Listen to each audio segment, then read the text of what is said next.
మరీ న్యాయం. చందమామ కథ. ఒకనాడు ఒక రైతు పొలం దున్నుకుంటూ ఉండగా అతనికి ఒక ముత్యం దొరికింది.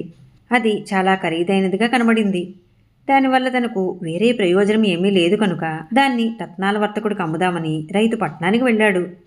రత్నాల వర్తకుడు ఆ ముత్యాన్ని పరీక్షించి అది చాలా విలువైనదని 200 వరహాలకు తాను కొనగలనని అన్నాడు. దానికి అంత వెల ఉన్నందుకు రైతు ఆశ్చర్యపోయి ముత్యాన్ని అమ్మటానికి సంతోషంగా ఒప్పుకున్నాడు. వర్తకుడు ముత్యాన్ని తీసుకుని డబ్బిచ్చాడు. వర్తకుడు న్యాయబుద్ధిని తనలో మెచ్చుకుంటూ రైతు తన గ్రామానికి తిరుగు ప్రయాణమయ్యాడు.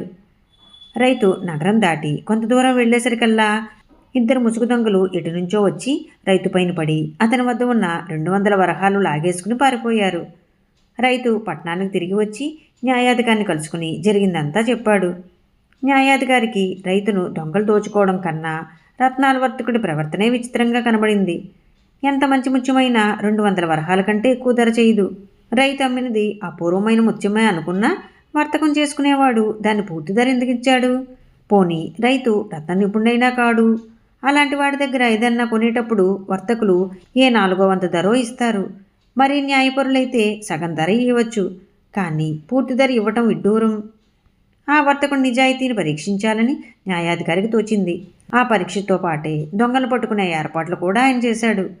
రైతును 4 రోజులు తాళి రమ్మని పంపేసి న్యాయాధికారి సామాన్యుడు దుస్తులు ధరించి రత్నాల వర్తకుడు వద్దకు వెళ్ళి, అయ్యా, మాది ఫలానా దిక్కుగా ఉన్న ఫలానా గ్రామం. మా ఊరు జమీందారు గారికి ఒక ఉంగరం చేయిస్తున్నాను. అందులో పొదగడానికి మీలేని ముత్యం ఉంటే చూపండి. ఖరీదు ఎంతైనా పర్వాలేదు అన్నాడు. వర్తకుడు వెంటనే రైతు వద్ద కొన్న ముత్యాన్ని తీసి, బాబుగారు, నిన్ననే దీన్ని నేను ఒకరి దగ్గర 200 వరహాలు కొన్నాను. 25 వరహాలు లాభం వేసుకుని దీన్ని మీకు అమ్ముతాను అన్నాడు. ఇప్పుడు వర్తకుడు నిజాయితీ గురించి సందేహమే లేదు. నేను బేరం చేసే వ్యవధి లేదు. వెంటనే మా గ్రామానికి వెళ్ళి కంసాలకి ముత్యం ఇవ్వాలి అంటూ న్యాయాధికారి వర్తకుడికి డబ్బిచ్చి తాను చెప్పిన గ్రామం వైపే బయలుదేరాడు.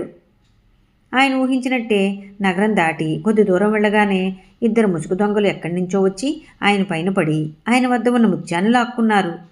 కానీ మరుక్షణమే గ్రామాధికారి భటులు వచ్చి వారిని పట్టుకుని దొంగల ముసుగులు తీసేశారు. ఆ దొంగలు మరెవరో కారు, రత్నాల వర్తకుడు, అతని ఇంట్లో పనిచేసే నౌకరును.